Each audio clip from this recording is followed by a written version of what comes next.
창세기 7장입니다.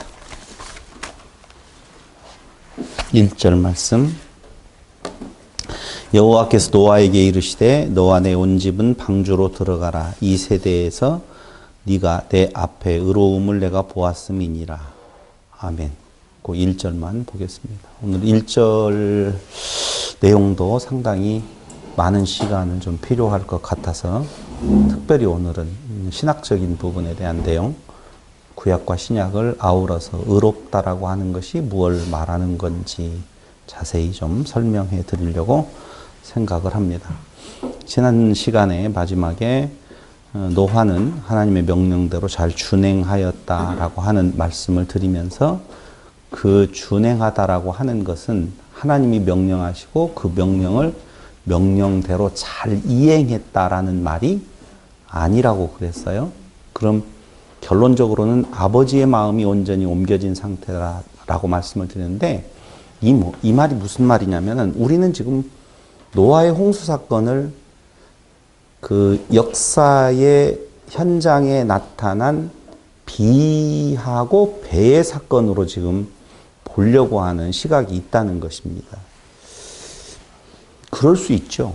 그럴 수 있는, 그걸 부정하는 것은 아닌데 실질적으로 그 말씀이 담고 있는 의미, 뜻, 그거에 대한 이야기를 우리는 알아야 된다. 그래서 노아는 그 아버지의 마음을 그대로 옮겨받아서 그 뜻대로 준행하였다라고 하는 의미지, 배를 이렇게 지으라고 하니까 그 배를 똑딱똑딱 해가지고 잘 만들었더라라고 하는 의미만을 말하는 것은 아니다라고 말씀을 드렸습니다. 그래서 에레미야 7장 22절로 28절 의도 있는 명하심을 아는 것, 명하심의 의미를 아는 것이 정말 중요하다라고 그랬어요. 왜 이 말씀을 7장 들어가기 전에 한 번 더 말씀을 드리냐면 의롭게 되어지는 것에 대한 내용에 있어서 우리는 의로운 자 하면은 먼저 떠오르는 사람이 있어요. 첫째 노아, 두 번째 욥, 세 번째 안 떠올라도 돼요.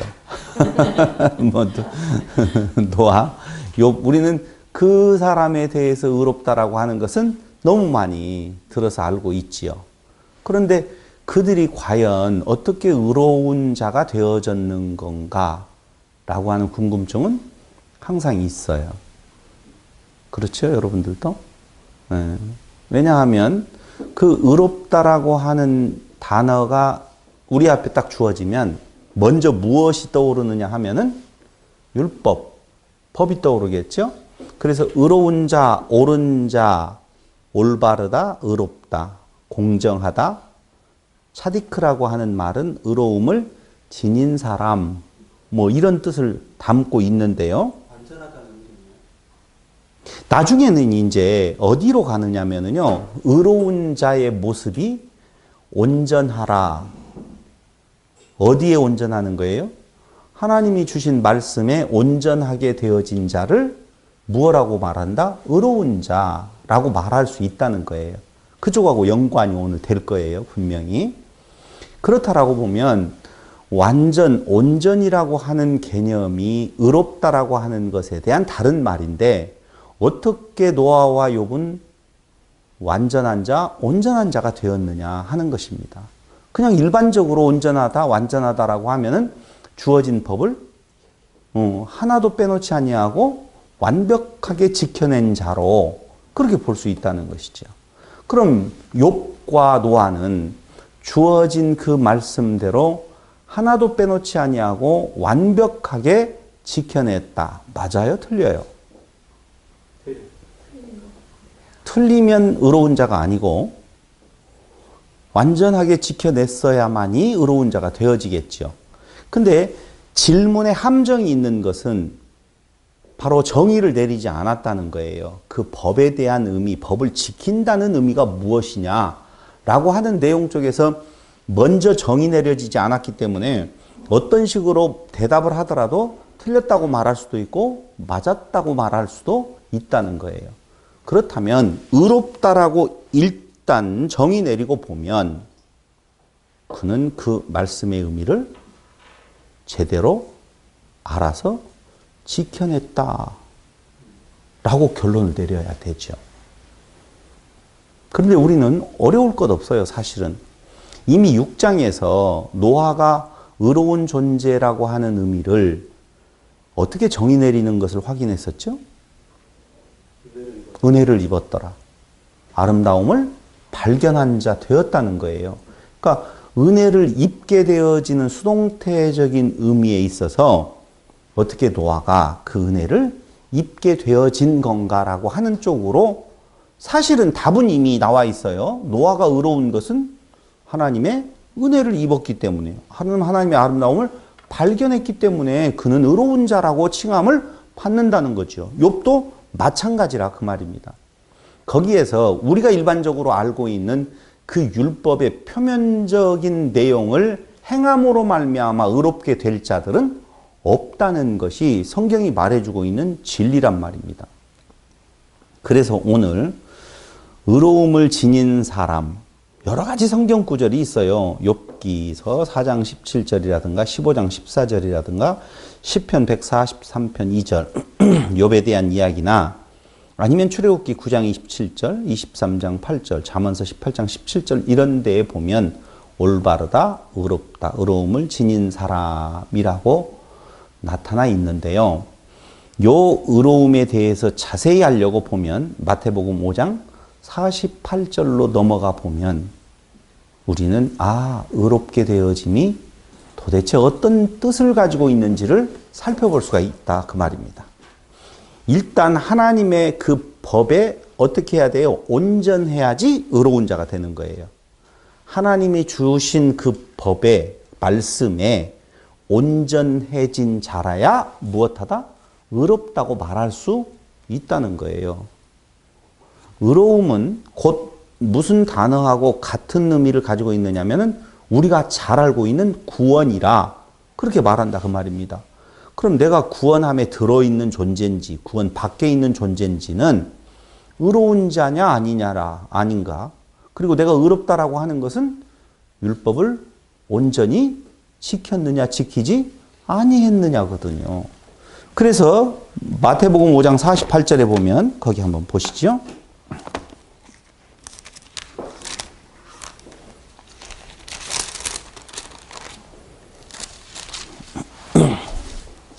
그러므로 하늘에 계신 너희 아버지의 온전하심과 같이 너희도 온전하라. 사실 이 48절에 원문을 보면 그러므로 하늘에 계신 너희 아버지라고 되어 있지 아니하고 그 하늘이 복수로 되어 있어요. 하늘들에 계신 너희 아버지의 온전하심과 같이 너희도 온전하라 이렇게 나오네요. 어찌하려고 보면은 율법을 너희가 지켰다라고 말한다라고 보면 하늘에 계신 누구와 같이 아버지의 온전하심과 같이 너희도 온전해야 된다라고 말하고 있어요.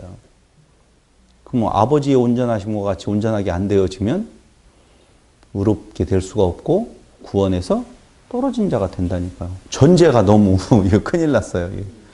적당히 좀 잘 해볼 수 있도록 노력하면 너희를 그 노력, 비교 평가를 통하여서 너희를 의롭다라고 해줄게 라고 하는 것이 아니라 처음부터 기준이 뭐냐면은 아버지의 온전하심이 기준이 되어져 버렸다 라고 하는 거예요. 출애굽기 12장 5절에 보면 거기 한번 또 보세요. 12장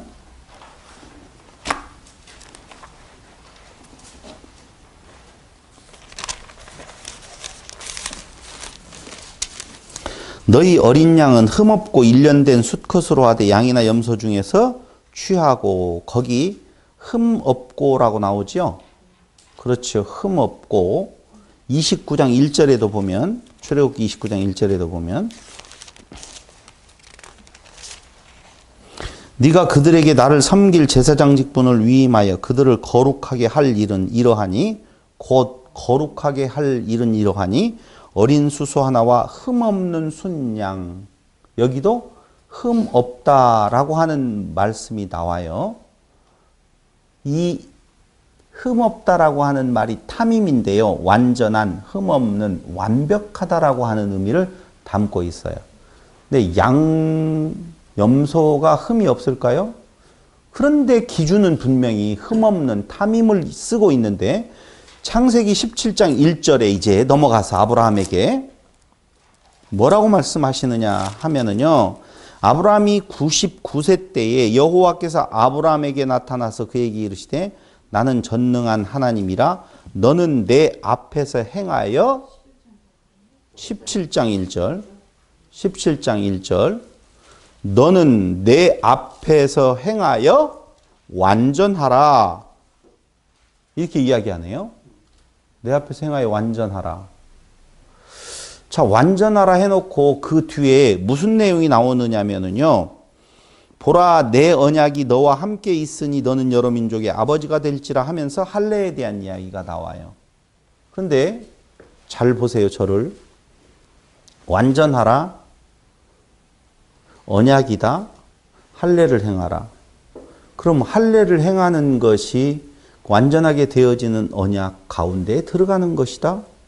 그럼 그냥 남성 생식기의 표피를 잘라내면 되는 건가? 그 앞에 완전하라라고 하는 것에 대한 내용이 어떤 한 법을 지킨다는 의미가 아니고 완전히 전제예요. 대명제란 말입니다. 그런데 그 완전하게 되어져야만이 아까 말씀드린 대로 의로운 자라 부르고 구원함에 이를 수 있다라고 이야기하는데 도대체 그 완전이라고 하는 기준이 무엇이냐? 마태복음에서도 아버지와 같이 어떻게 하라? 완전하라. 창세기에서도 아브라함에게 완전하라. 신명기 18장 13절에서도 모든 이스라엘 백성들이 무엇해야 된다? 완전해야 된다. 탐임에 이르러야 된다고 이야기하거든요. 그럼 도대체 가장 완전한 것은 아버지의 완전. 그건 우리가 인정해요. 그래서 여호와의 행동, 여호와의 뜻, 여호와께서 하시는 모든 일들은 다 무엇이다? 완전하다. 라고 기준을 둘 수밖에 없다는 거예요. 시편 19편 7절에 보면 여호와의 율법은 무엇하다고요? 완전하여. 이렇게 나와요. 시편 17편 19편 7절. 시편 19편 7절에 보면 여호와의 율법은 완전하여 영혼을 소성시키며 여호와의 증거는 확실하여 우둔한 자를 지혜롭게 한다고 나오는데 여호와의 율법은 완전하여 영혼을 소생시킨다고 나오네요. 그러니까 하나님의 완전함은 어디에 드러나 있느냐? 율법에 드러나 있다라고 보실 수가 있어요. 하나 더 찾아보죠. 신명기 32장 4절.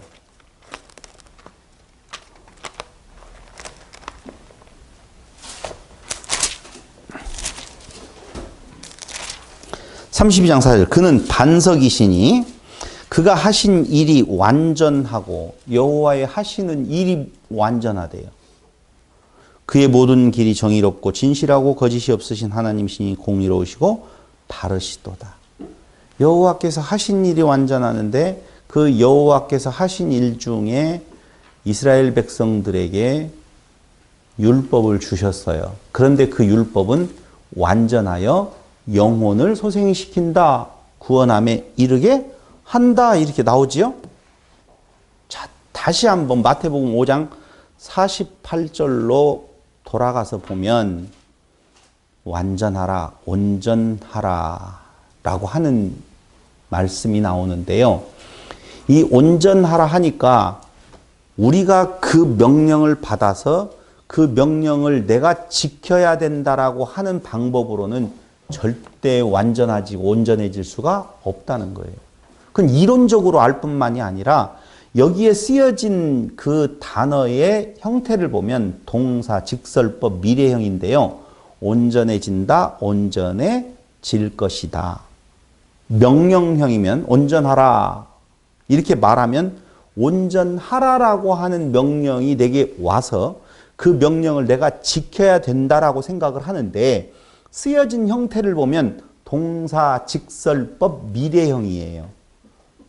그러니까 다시 말씀드리면 이건 나보고 행하라는 말이 아니라 너희가 온전해질 것이다. 온전해지게 해 주시겠다라고 하는 약속이란 말이에요. 그럼 어떻게 온전해지는 건가? 결론 먼저 이야기를 할까요? 하나 돼야 돼요. 맞아요. 맞아요. 그리스도가 내 안에 있으면 나는 없어지고 그리스도만 남게 되어짐. 그게 완성이요, 온전이요, 완전이라고 말할 수 있는 거예요. 내가 조금이라도 있으면 그건 완전이라고 말할 수가 없다니까요. 자, 아까 이야기했잖아요. 완전의 기준은 누구예요? 하나님밖에는 없어요. 그럼 하나님 되시는 그리스도밖에는 온전한 자가 없고 그리스도 안에 내가 있어서 내가 완전히 없어져야만이 내가 온전한 자가 되어진다라고 하는 거예요. 사도행전 3장 14절에 보면 의로운 자는 예수라고 정확하게 말씀해주고 있거든요. 의로운 자는 누구요? 예수예요. 그럼 그리스도가 내 안에 온전한 의로운 분이 내 안에 있고 내가 그 안에 있어서 내가 완전히 없어지고 오직 그리스도만 남게 되어지는 그 상태. 히브리서 11장 4절. 히브리서 11장 4절. 거기 믿음으로 아벨은 가인보다 더 나은 제사를 하나님께 드림으로 의로운 자라 하시는 증거를 얻었다고 나오지요. 여기 의로운 자 나오잖아요. 어떻게 의로운 자가 되어졌어요? 더 나은 제사를 드렸다라고 이야기를 해요. 11장 7절에 보면은요. 믿음으로 노아는 아직 보이지 않는 일에 경고하심을 받아 경외함으로 방주를 준비하여 그 집을 구원하였으니 이로 말미암아 세상을 정죄하고 믿음을 따르는 의의 상속자가 되어졌다. 의로운 자, 의의 상속자 다 나오는데 거기 그 히브리서에서 말하고 있는 더 나은 제사를 드리는 누구? 아벨. 의의 상속자가 된 노아. 우리 공부할 때 뭐라고 배웠어요? 아벨이 드리는 더 나은 제사는 왜 더 나은 제사였었다고요?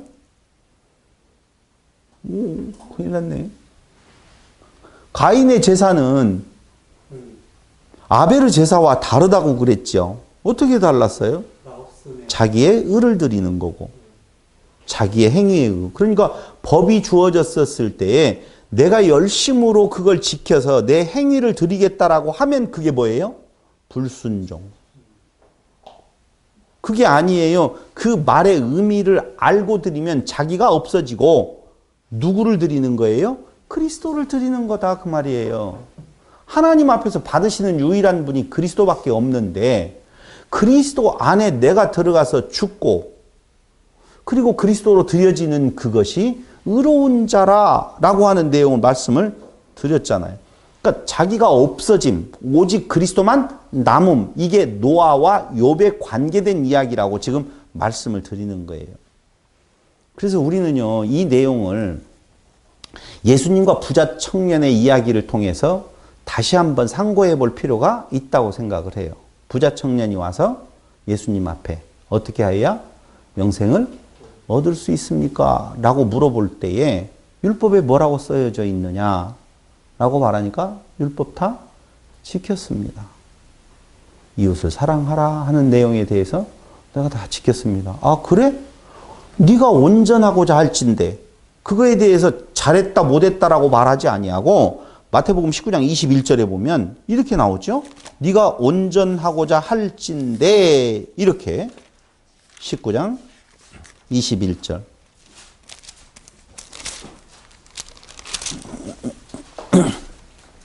예수께서 이르시되 네가 온전하고자 할진대 가서 내 소유를 팔아 가난한 자들에게 주라. 그리하면 하늘에서 보화가 내게 있으리라. 그리고 와서 나를 따르라 라고 이야기를 하더라 그 말입니다. 여기 온전하고자 한다라고 할 때 쓰여진 헬라어 단어는 텔레이오스거든요. 이 텔레이오스는요, 인간으로서는 할 수 없는 하늘에 계신 아버지의 온전함. 아까 이야기했잖아요. 너희는 하늘에 계신 아버지와 같이 온전하라 이야기했죠. 그러니까 네가 온전하고자 할진대 그 말은요, 하늘에 계신 아버지의 온전함과 같이 된다는 말로서 그게 구원이요, 그게 의로운 자가 되는 거예요. 그러니까 네가 그렇게 되고자 할진대 텔레이오스 어떻게 하라는 거예요? 재산 팔아서 갖다 주어라 그 말이에요. 그럼 이때 그 부자가 정말 욕심을 조금만 내려놓고 그 재산을 팔아서 갖다 주기만 했으면 이는 아버지의 온전하심 텔레이오스가 됐겠어요? 안 됐겠어요? 아니, 팔아서 줬으면, 예수님이 장난하는 것도 아니고 팔아서 주라고 하니까 팔아서 줬어요. 이제 됐지요? 말씀하신 대로 됐으니까 그대로 되게 해야 되는데, 그런데 그 청년이, 이 바보 같은 놈이 딱 한 번만 눈 딱 감고 팔아서 줬으면 영원한 구원에 들어갈 수 있는데 그걸 안 팔고 그냥 돌아가 버렸네. 어떻게 된 거예요? 예수님께서 말씀하신 내용은 다 지켰다라고 말하는 그에게 하나 더 남아있다는 거죠. 온전하고자 할지인데 네가 그걸 지켰다라고 보면 아직 온전함이 아니야. 뭔가 부족하다는 거 아니에요. 네가 지켰다라고 하는 것에 부족하다는 거예요. 이스라엘 유대인들이요, 율법을 다 지켰습니다. 여러분, 율법 진짜 지켰어요. 그들은 어느 정도로 지키냐면요, 지금 한국 교회에서 안식일이 받느냐 주일이 받느냐, 안식일을 어떻게 지켜야 되느냐라고 이야기를 하면서 싸움을 하고 있잖아요. 안식일 지켰다고, 아니다 주일을 성수해야 된다고. 정말 가짠치도 않죠. 그러니까 제가 처음 전도사 생활을 했던 저기 김제 시골교회에 100년이나 넘은 교회인데, 그 교회에서도 그때 제가 처음으로 갔었을 때 아직 완벽하게 그게 제거되지 아니하고 주일날 반사들, 교사들 점심을 밖에 나가서 짜장면 사 먹읍시다 하는데 굉장히 거부감은 있더라고요. 주일날 무슨 짜장면을 사 먹냐고, 거룩한 주일날 짜장면 사 먹으면 안 된다고. 처음 단계는 그랬다니까요. 그런 것도 자기의 의로 삼아서 우리는 주일날 짜장면도 안 시켜 먹고 교회에 나와가지고 아침부터 저녁까지. 그래서 예배가 그랬던 거예요. 아침에 시작하면 저녁 7시 예배 드리잖아요. 어디든지 다른 일 보러 가지 말고 하루 종일 예배당에 있어라. 근데 이제 좀 세상이 바뀌어져 가지고 지금은 오전 예배 끝나고 오후 석양 예배로 드리고, 그것도 조금 바뀌어서 이제 오전에 그냥 아주 2시간 두 타임을 다 해버리는. 꼭 두 타임을 왜 하는지는 모르겠어요. 일요일 주일날. 그런 거예요. 시골은 완전히 교회에만 있는다. 교회에서 시작해서 교회로 꿈매짐을 한다라고 하는 의미로 두어졌단 말이에요. 이런 거 아무것도 아니에요. 왜냐하면 유대인들은요, 그들이 안식일을 지키기 위해서요, 어느 정도로 심각했느냐, 옷고름에 바늘 하나도 달면 안 된다는 거예요. 그 무게에 의해서 일을 하게 된다고 해가지고. 유대인들은요, 지금도 안식일 날 어떤 건물에 들어가요. 들어가서 엘리베이터를 타잖아요. 그러면은 가만히 그냥 있어요. 누르면 안 돼요. 일한다고. 옆에 사람이 들어와서 누르고 가야지 그때 가는 거예요. 여러분, 이렇게 말하니까 우습잖아요. 이것들이 이렇게 웃기게 했기 때문에 예수님으로부터 이 나쁜 놈들이라고 욕을 먹었는갑다. 아니요. 그 정도로 철저히 지켰다 그 말입니다. 지켰어요, 진짜로. 지금도 지키고 있고요. 근데 그거 다 한 사람, 했다고 말하는 그 부자 청년에게 예수님께서는 네가 아버지의 온전하심과 같이 온전하고자 할진대 텔레이오스, 그러면 네 재산 팔아 가지고 와서 다 주어라. 가난한 자에게 나누어 주어라.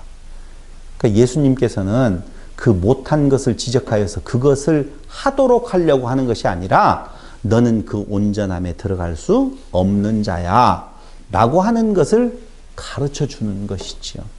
근데 그 아버지의 온전하심을 다 이루었다라고 말하는 분이 계시지요. 힌트를 줬어요. 예수님께서 어떻게 다 이루었다라고 말하는 건가? 텔레이오스가 다 이루어졌다. 요한복음 19장 30절. 내가 다 이루었다. 테텔레스타이라고 해서요. 그 아버지의 온전하심을 이루는 분은 오직 예수님께서 그 기둥에서 다 이루어 주시는 거라 그 말입니다. 사람으로서는 할 수가 없어요. 그러니까 십계명을 지켜라 라고 나오니까 지켰습니다 라고 이야기하더라 그 말입니다. 근데 여기에서 지키다, 준수하다, 이행하다라고 하는 테레오라고 하는 헬라어는요, 어떤 의미를 가지고 있는 건가? 십계명을 계명을 지켜라, 테레오하라 그러거든요. 19장 17절에 보면 19장 17절에 그렇게 나와요. 예수께서 이르시되 어찌하여 선한 일을 내게 묻느냐? 선한 이는 오직 한 분이시니라. 네가 생명에 들어가려면 계명들을 어떻게 하라? 지키라, 테레오하라 그 말이거든요. 그런데 그 계명들을 지켜라라고 이야기할 때에 그 지키다라고 하는 것은 무엇을 말하느냐? 계명을 지키라고 나와 있죠. 사도행전 15장 5절에서는 이렇게 나와 있어요. 모세의 율법을 지키면이라고 나와 있어요. 예? 마태복음 19장 17절이었고 제가 지금 두 번째 찾아보는 것은 사도행전 15장 5절에 보면 거기 한번 찾아보세요. 15장 5절 바리새파 중에 어떤 믿는 사람들이 일어나 말하되 이방인에게 할례를 행하고 모세의 율법을 지키라 명하는 것이 마땅하다 하니라. 할례를 행하고 모세의 율법을 지키는 것이 마땅하는 겁니다 라고 이야기하죠. 예루살렘 회의 때 이방인들도 이렇게 해야 된다 라고 말해주고 있어요. 요한복음 9장 16절에 보면은요, 요한복음 9장 16절에 보면 안식일을 지키는 거라고 나오네요. 요한복음 9장 16절. 바리새인 중에 어떤 사람은 말하되 이 사람이 안식일을 지키지 아니하니 하나님께로부터 온 자가 아니라 하며 어떤 사람은 말하되 죄인으로서 어떻게 이러한 표적을 행하겠느냐 하여 그들 중에 분쟁이 있었더니 안식일을 지키지 아니한다. 그럼 계명을 지키라고 할 때에 첫 번째 모세의 율법을 지켜라, 두 번째 안식일을 지켜라, 세 번째 할례를 지켜라, 다 이렇게 나오고 있어요. 지금 제가 쭉 지금 해주고 있잖아요. 그럼 계명이라고 하는 말은 십계명을 이야기해요? 아니면 온 율법을 다 이야기해요? 그리고 여러분들이 고민하고 답을 이렇게 안 하니까 제가 성경으로 답을 이야기하면 야고보서 2장 10절. 야고보서 2장 10절. 간음하지 말라 하시니가 또한 살인하지 말라 하셨은즉 네가 비록 간음하지 아니하여도 살인하면 율법을 범하는 자가 되느니라. 너희는 자유율법대로 심판받을 자처럼 말도 하고 행하기도 하라라고 이야기하면서 2장 10절 우회로 가보더니 뭐라고 말해요? 누구든지 온 율법을 지키다가 그 하나를 범하면 모두 범한 자가 된다. 그러므로 여기 계명을 지키라고 예수님께서 부자 청년에게 말할 때 그 계명은 온 율법을 말하는 거예요. 그런데 그 온 율법을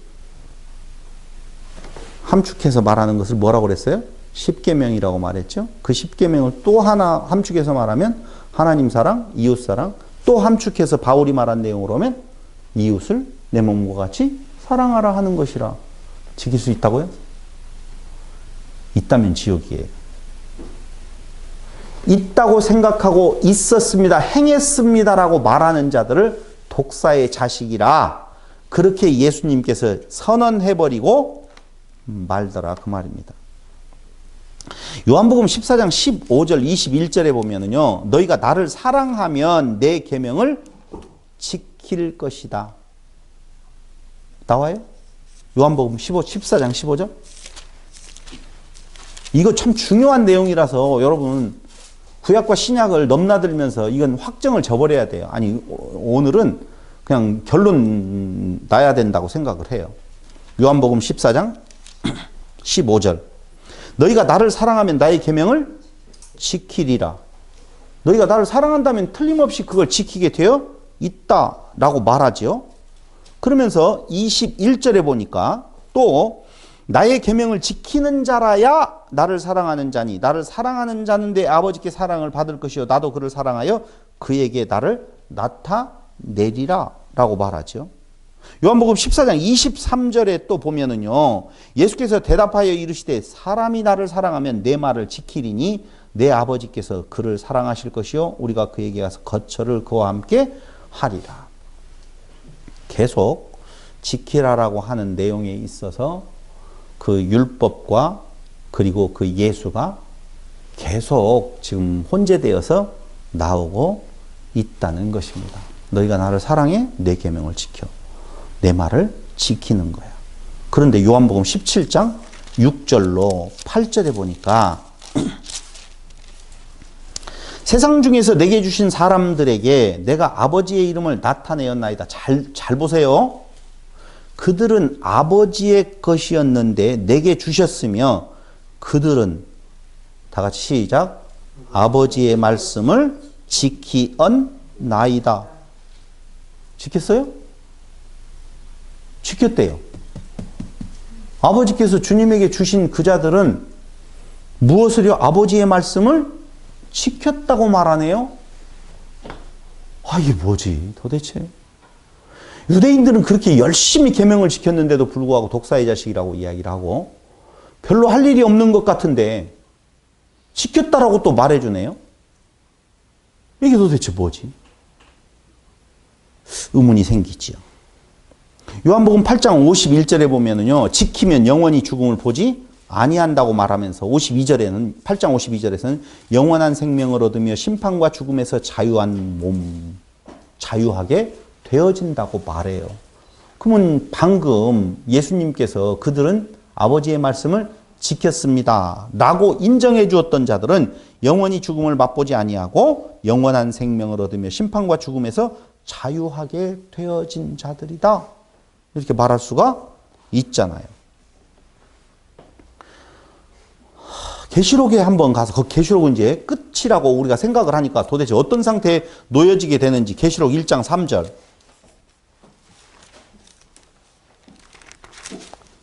이 예언의 말씀을 읽는 자와 듣는 자와 그 가운데 기록한 것을 지키는 자니 복이 있나니 때가 가까움이라. 지키는 자가 복이 있대요. 3장 8절.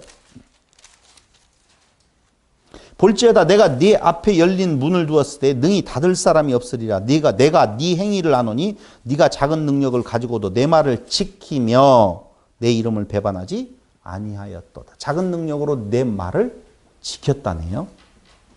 다 어떤 자들이에요? 생명이 있는 자들이지요. 완전한 자들이지요. 한 구절 더 찾아보고요. 22장 7절로 9절. 계시록 22장 7절.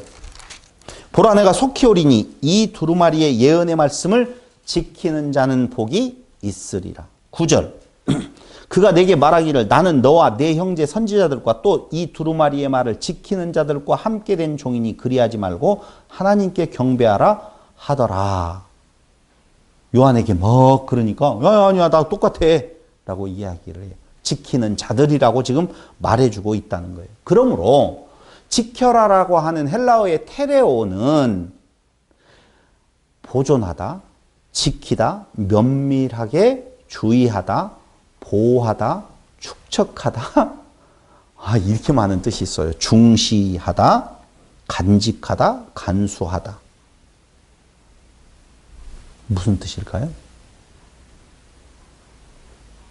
마음으로 간직하는 거예요. 우리가 영어로 말하면 킵해놓는다고 그러죠?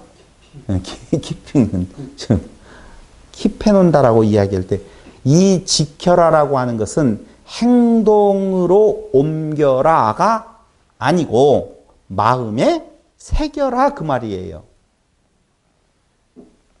그런데 이 테레오라고 하는 헬라어는요. 70인역에서 구약의 히브리어 어떤 단어를 테레오로 번역하는가? 샤마르. 히브리어의 샤마르의 역어로 테레오라는 말을 쓴다니까요. 샤마르는 어디에서 나왔느냐?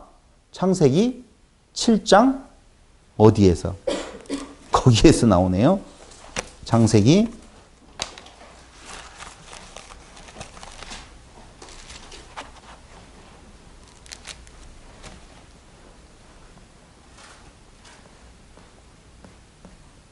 아니요. 아직 글로 가면 안 돼요. 아직 의로운 자 이야기를 하면서 창세기 7장 이야기를 하려고 하는 것은 아니고 십계명 이야기할 때 이제 나와요. 잠깐만요. 그러므로 행동에 옮기라는 말이 아니고 이 샤마르나 테레오, 히브리어의 샤마르, 헬라어의 테레오는요. 큰 주의를 하여 행한다라고 하는 의미로서 그 마음으로 간직하는 것을 말하는 거예요. 행함, 행위가 아니고 마음에 새긴다라고 하는 뜻을 갖고 있다고 그랬어요. 그걸 한번 찾아보면 시편 119편 1절로 168절 사이에서 시편 샤마르가 나오는데요. 역시 테레오 똑같은 의미인데요. 시편 119편 1절 보면 행위가 온전하여, 온전은 탐임이라고 그랬어요. 여호와의 율법을 따라 행하는 자들은 복이 있으며 여호와의 율법을 따라 행한다. 자, 어떻게 행하는 건가? 8절에 보면은요. 시편 2절에 보면 2절에도 역시 나와요. 여호와의 증거들을 어떻게 하고? 지키고. 그리고 5절에 보면은요. 내 길을 굳게 정하사 주의 율례를 지키게 하소서. 8절 내가 주의 율례들을 지키오리니.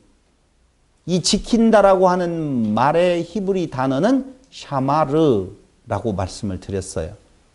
11절을 보세요. 11절. 내가 주께 범죄하지 아니하려 하여 주의 말씀을 내 마음에 두었나이다. 이게 지키는 거예요. 샤마르 단어는 아니에요. 말씀을 마음에 두다라는 말은 샤마르가 아닌데 그거에 대한 설명이에요. 지켰다라고 하는 뜻이 무엇이냐면 내 마음에 두는 겁니다. 라고 지금 설명을 해 주었잖아요. 샤마르는 아니에요. 지킨다는 의미가 마음에 두는 것을 지금 말한다. 그 말이에요. 158절, 119편. 158절. 역시 그 158절에도 주의 말씀을 지키지 아니하는 거짓된 자들을 내가 보고 슬퍼하였나이다. 지키는 것 참 중요하죠. 168절.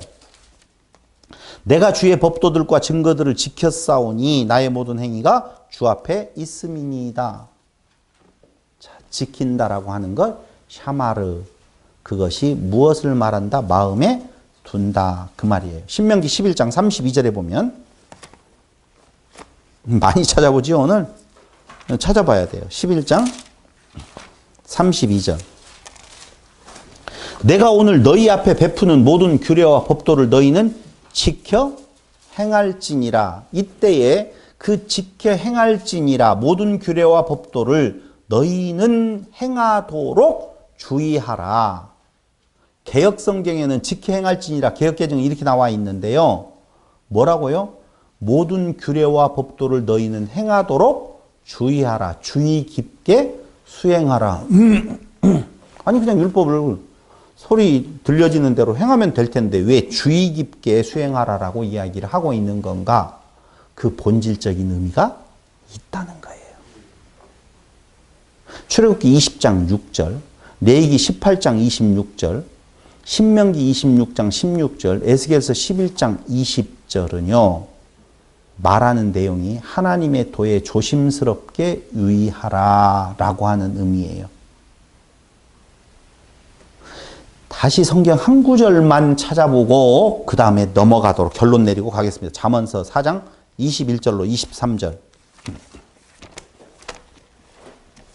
따라오고 계시죠? 지금 테레오하고 샤마르가 어떻게 쓰이고 그 의미가 무엇인지, 지킨다는 말은 무엇인지, 지켜서 온전하게 지켜서 의롭게 되어지는 건데요. 그게 무엇냐라고 보면 잠언서 4장 21절. 내 아들아 20절. 내 말에 주의하며 내가 말하는 것에 내 귀를 기울이라. 그것을 내 눈에서 떠나게 하지 말며 내 마음속에 지키라. 이렇게 나오네요. 하나님의 법을 내 마음속에 지키라. 그것을 얻는 자에게 생명이 되며 그의 온 육체의 건강이 됨이니라. 생각을 해보세요, 여러분. 마음에 지키라라고 하는 내용이 율법은 밖으로 행하는 건데 왜 마음에 지키라고 했을까? 또 나와요. 23절. 모든 지킬 만한 것 중에 더욱 내 마음을 지키라. 생명의 근원이 이에서 남이니라. 그 말이거든요. 근데 24절에 구부러진 말을 내 입에서 버리며 삐뚤어진 말을 내 입술에서 멀리하라. 내 눈은 바로 보며 내 눈꺼풀은 내 앞을 곱게 살며 이렇게 쭉 나오는데 좌로 나오거나 치우치지 말고 내 발을 악에서 떠나게 하라라고 이야기할 때에 미리 한번 말씀을 드리고 가면은요, 그 법의 진정한 의미를 알게 되어지면 내 기준으로 옳고 그름에 대한 좌우로 치우쳐서 이것이 하나님이 기뻐 받으실 만한 것입니다 라고 드리는 것, 그게 마음으로 지키는 것이 아니라 겉으로 지켜지는 표면적인 내용으로 행하는 것, 그걸 유대인들이 행할 때 이 독사의 자식이라 그렇게 말하고 있는 거예요. 그러므로 지금까지 시편, 신명기, 출애굽기를 통해서 잠언서까지를 통해서 확인해 본 것에 대한 결론은 하나님의 마음을 내 마음으로 받아들이는 것, 아까 이야기했잖아요. 은혜, 준행했다, 이런 내용들로 하나님의 마음이 내 마음에 맞아요, 전이 되어진 상태예요. 하나 되었다, 그 말이라니까요. 그러니까 지킨다라고 하는 말은 아버지의 마음이 내 마음으로 되었다, 받아들여졌다, 그 말이에요. 그러면 아버지의 마음은 그 우리가 이제까지 알고 있었던 그 표면적인 그 법을 통하여서, 그 소리를 통하여서 그 이면의 의미를 깨닫게 되어지는 것을 뭐라고 말한다고요? 지키는 거라, 그렇게 말해주고 있다는 거예요. 자, 그렇다라고 보면 마음으로 간직하는 것, 테레오한다, 샤마르다 그랬죠? 무엇을 간직해요? 말씀. 다른 말로 이야기하면 성경에서 오늘 아까 마태복음 그 부자 청년을 통하여서 이야기했던 것이 뭐였었어요? 십계명이었어요. 십계명이라니까요. 율법의 모든 것으로 다 온전해야 되는데 그걸 한마디로 정리해서 보면 그게 뭐라고요? 십계명이다 라고 말할 수 있다는 거예요. 규례, 율례, 법도를 포함한 십계명을 이야기해야 되는데요. 신명기 4장 13절을 한번 보세요. 신명기 4장 13절.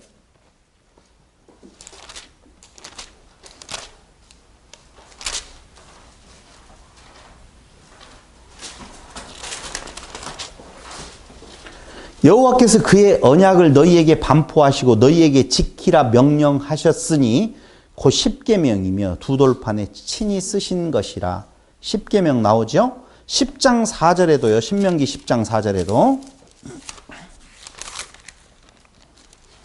여호와께서 그 총의 날에 산 위 불 가운데서 너희에게 이르신 십계명을 처음과 같이 그 판에 쓰시고 그것을 내게 주시기로라고 나오는데, 바로 마음에 간직할 것이 무엇이냐면은 십계명으로 우리가 대변해서 말할 수 있는 다른 모든 율법들을 말하는 거예요.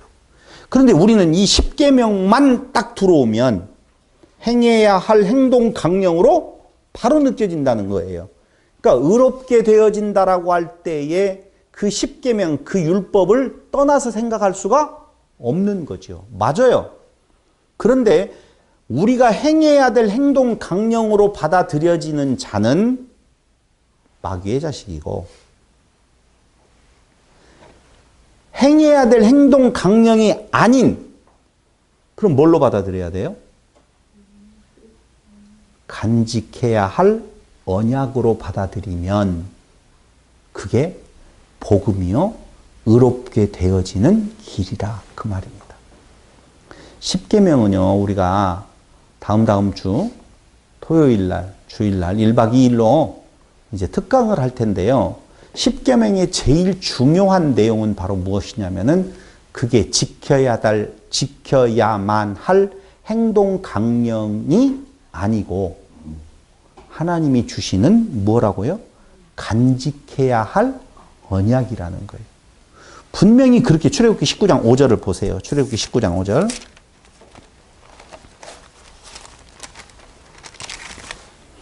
잘 안 보였던 것을 보게 해드릴게요.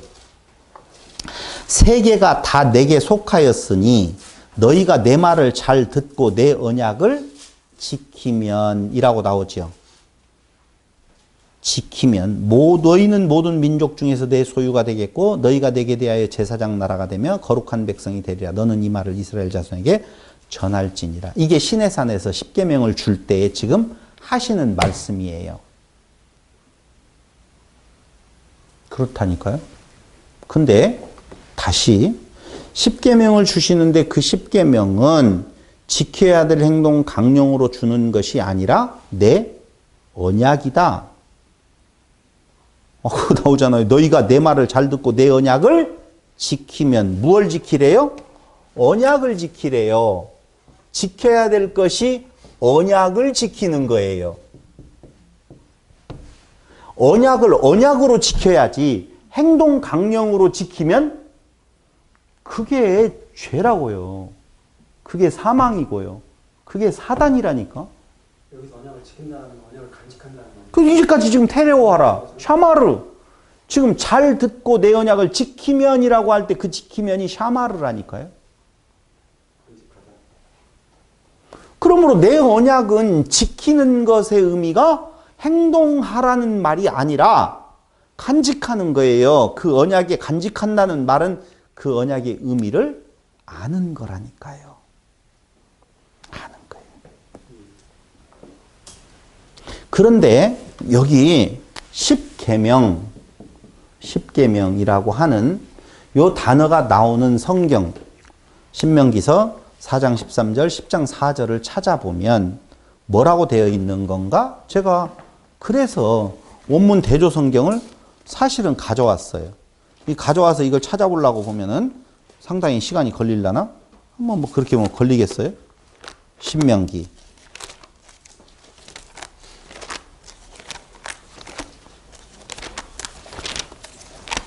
신명기 4장 13절.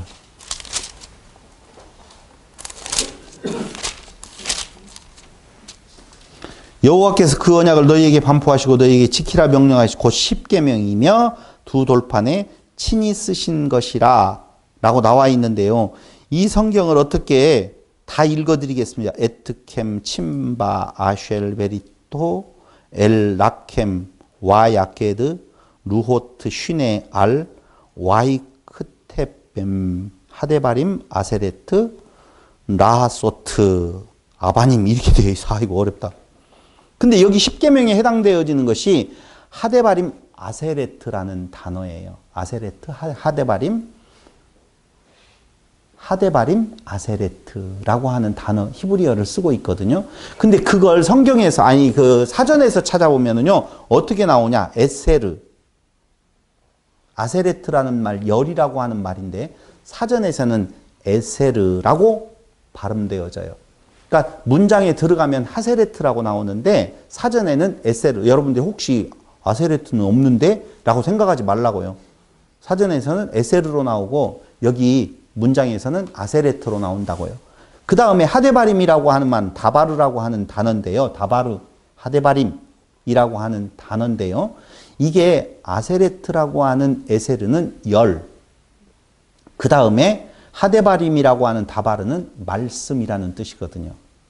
그러니까 십말씀, 십계명이라고 되어 있잖아요. 근데 그게 아니라니까요. 열 곧 말씀이에요.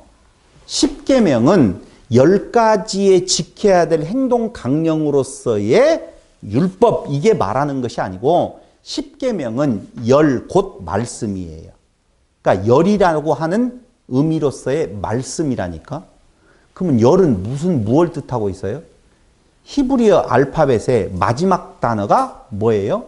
열이라고 하는 단어인데요. 이게 요드라고 하는 단어예요. 열, 요드.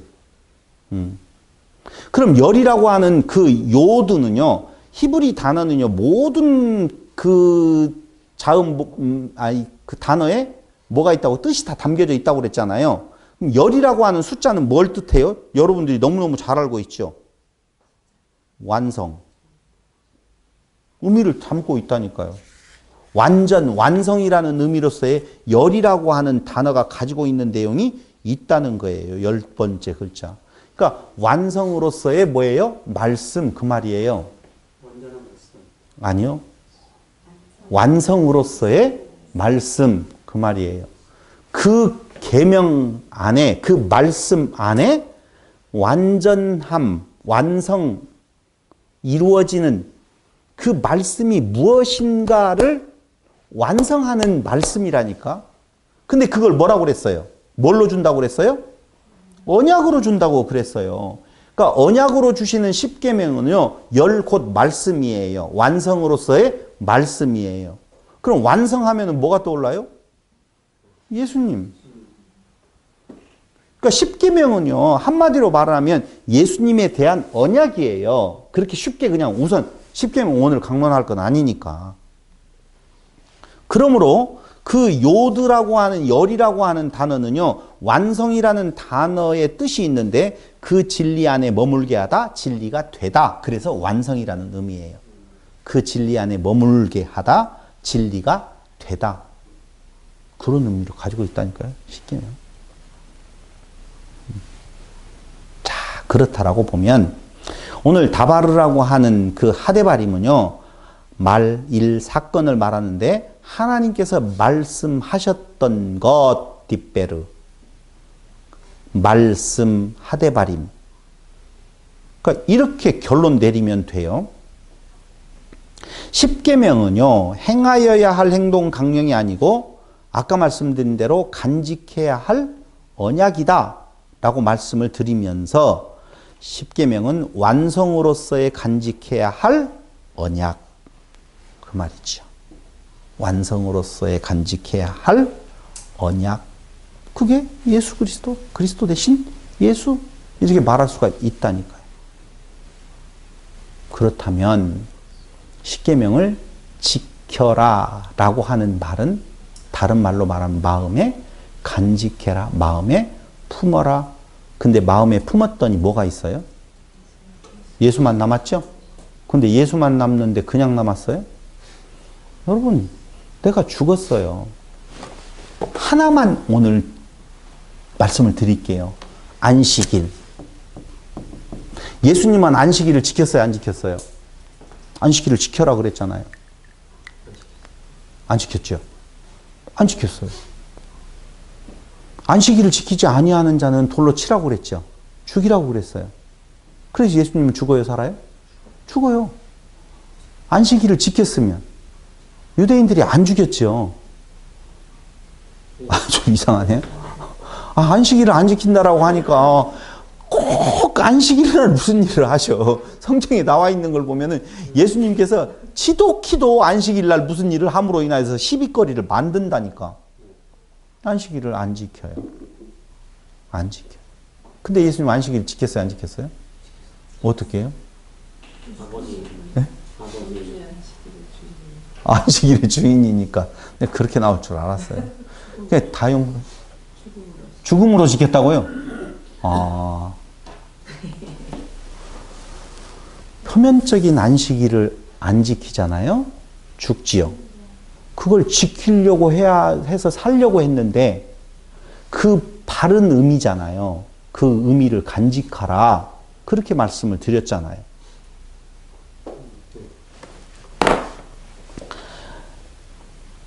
여러분, 안식일을 안 지키면 죽이라고 그랬어요. 근데 예수님 안식일 안 지켰죠? 예수님 죽었죠? 하나님 안식일 지켰어요, 안 지켰어요?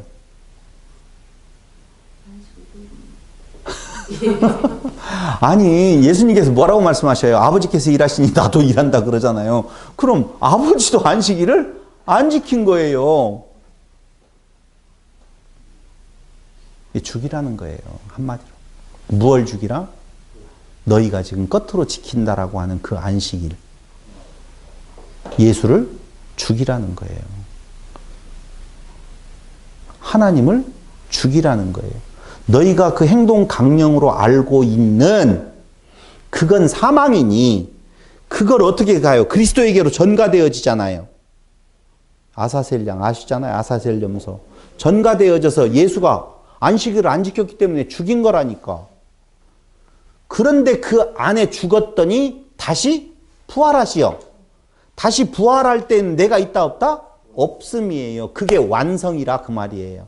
그러니까 십계명의 안식일을 지키라라고 하는 말은 겉으로 안식일을 지키는 행동 강령으로서의 그 내용으로 접근해 가면 그건 뭐라고요? 죽음이에요. 그러니까 오늘 우리들도 마찬가지라니까요. 우리가 무엇인가를 하나님 앞에다 두고 내가 무엇인가를 행한다라고 하는 것은 다 끝으로 행해야 될 행동 강령으로 되어지는 것은 전부 다 죽음이라 그 말입니다. 지킬 수가 없어요. 그걸 표면적으로 지켰다라고 하니 정확하게 그 지키라는 법의 의미는 네가 행동 강령으로 말한다라고 보면 무엇까지도 마음의 음욕만 품어도 탐심만 품어도 미워만 해도 다 살인하고 간음하고 다 그런 거다라고 하는 거예요. 결혼증서, 이혼증서가 있잖아요. 이혼증서. 결혼증서는 뭐가 결혼증서고 이혼증서는 뭐가 이혼증서예요? 이혼증서를 써서 내보내라고 하는 것은 간음할 때 그렇잖아요. 그럼 간음은 뭐예요? 신랑 되시는 그리스도만 신랑인데 그 신랑 외에 다른 남자가 있네? 그게 뭐예요? 신랑 되시는 그리스도에 대한 오늘 언약이 10계명이라고 보면 그 10계명을 가지고 다른 신랑, 그리스도에게로 가서 내가 없어지는 것이 아니라 내가 있어지는 다른 신랑을 삼고 있으면 무슨 증서? 이혼 증서. 그리스도가 있으면 결혼 증서, 혼인. 그래서 오늘 창세기 이전에 배웠던 것이 다 뭐였어요? 이슈와 이샤. 그리스도와 교회에 관한 이야기다 라고 하는 내용이잖아요. 그것만이 결혼이다. 그 나머지는 다 무엇이다? 이혼이야. 그 말이에요. 그래서 이혼 증서를 써서 내어 보내라 그 말이에요. 근데 우리의 그 상태를 그리스도가 받으셔서 그리스도가 유난히 겉으로 드러나는 것은 죽음이야. 그걸 가르쳐 주는 거라니까요. 겉으로 율법을 지키는 것은 어떻게 되는 거야? 죽음이야. 그러니까 너희가 어떻게 하라는 거예요? 죽이라는 거예요. 그 율법대로 지킬 수가 없다니까요. 다 죽음이에요. 근데 그 본질적인 의미로 부활하는 거라니까. 그리스도 안에서. 그럼 자기가 있어요? 없어요? 없어요. 그 말이에요. 그럼 지키려고 보면 먼저 해야 될 일이 하나 있어요. 그게 뭐예요? 예? 아니요. 그거 지키는 거, 간직하는 거예요.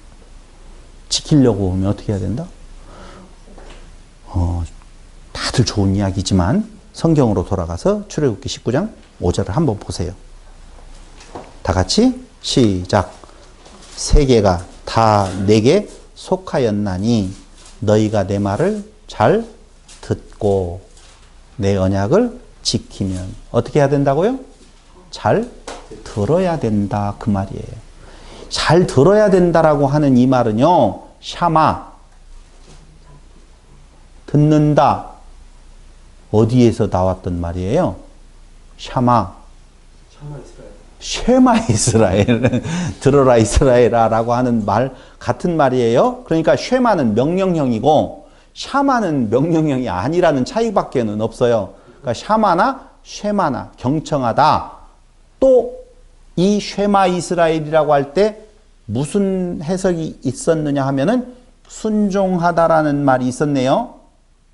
이해됐어요? 그러니까 샤마 잘 들으라는 말은 마음에 새기라는 말하고 똑같은 말이에요.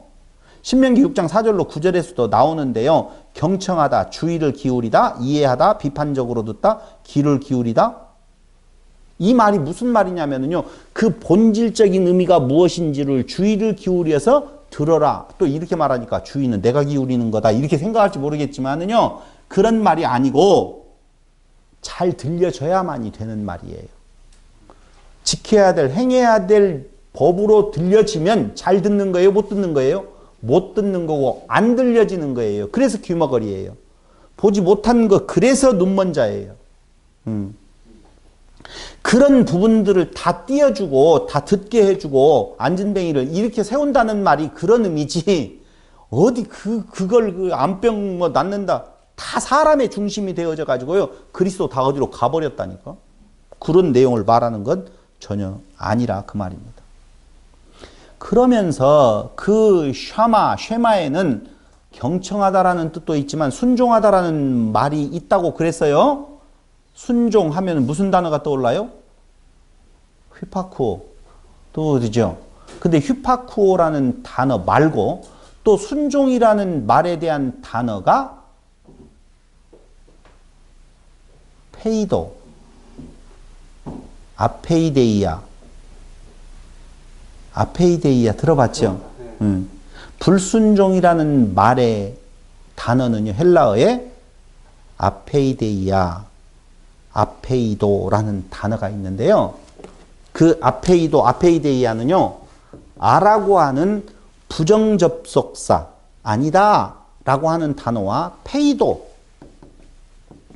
페이도라고 하는 설득당하다, 동의하다, 확신하다, 말을 알아듣다, 친구로 만들다, 신뢰하다, 화해하다 라고 하는 뜻을 가지고 있는 것이 뭐라고요? 페이도예요.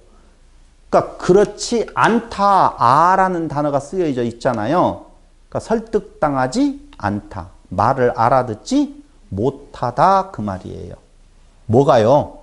불순종이라는 말이. 그러니까 다른 말로 이야기하면 알아들었다, 잘 들어라, 알아들었다, 잘 알아들렸네, 이 말은요, 한마디로 말을 하면 그 계명, 그 속에 예수가 누구인지 알았다 그 말이에요. 여기 무엇하고 내 말을 잘 듣고 내 언약을 지키면, 마음으로 간직하면. 그러니까 잘 들어, 지키라는 거네. 내가 행해야지. 잘못 들리는 거예요. 행하는 것도 아니에요. 진짜 거기 출애굽기 19장 5절에서 말하는 내용은요, 아까 말씀을 드렸어요. 그게 뭐라고요? 언약이다 라고 말씀을 드렸어요. 그러니까 잘 듣게 하셔. 어떻게? 예수 그리스도로. 그것을 마음에 간직하게 돼. 설득당해. 말을 알아들었다 그 말입니다. 그래서 아페이데이아, 아페이도는요, 불순종, 말씀을 못 알아듣다 라고 하는 뜻이 있고요. 그걸 헬라어에서는 파라쿠오라고 말하고, 불순종, 순종치 아니함, 로마서 11장 30절 32절, 히브리서 4장 6절로 11절, 순종치 아니함이라는 단어 나오잖아요. 순종치 아니하여 뭐 어쩌고저쩌고 많이 나오잖아요. 요 내용이 아페이데이아를 쓴다니까요. 그 말이 순종치 아니했다라고 하니까 무엇했다? 순리로 쓰고 영리로 쓰고 뭐 어쩌고 행동에 대한 내용으로 알고 있는데 그 말씀을 그리스도로 알지 못했다 그 말이에요. 그래서 그리스도를 죽일 자로 둔다니까. 그런데 불순종이라고 하는 내용으로 에베소서 2장 2절, 5장 6절, 골로새서 3장 6절, 헬라어 원문에는 분명히 불순종이라는 단어가 있는데요. 개역성경에는 빠져있는 단어를, 구절을 제가 이야기한 거예요. 에베소서 2장 2절, 5장 6절, 골로새 3장 6절에는요. 불순종이라는 단어가 원문에는 있어요. 이때 나오고 있는 불순종이라고 하는 단어는요. 뭐냐? 단순히 그 말을 따르지 아니하는 거역함의 의미보다는 거기에서 말하는 불순종은요. 믿지 않음, 동의하지 않음의 의미로 보아야 된다. 그 말입니다.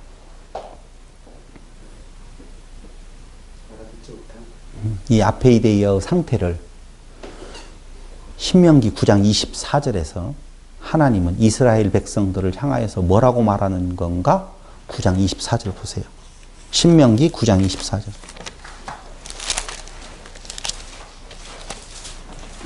내가 너희를 알던 날부터, 언제부터? 알던 날부터 너희가 항상 여호와를 거역하여 왔느니라. 억울하겠죠? 이스라엘 너무 억울하지 않아요? 알던 날부터 시작해가지고 항상 거역하여 왔대요. 이스라엘은요, 그 율법 주어진 것을 지키려고 그렇게 노력을 하고 수고하고 애썼는데, 알던 첫날부터 시작해서 항상 너희가 나를 거역하였다, 불순종했다.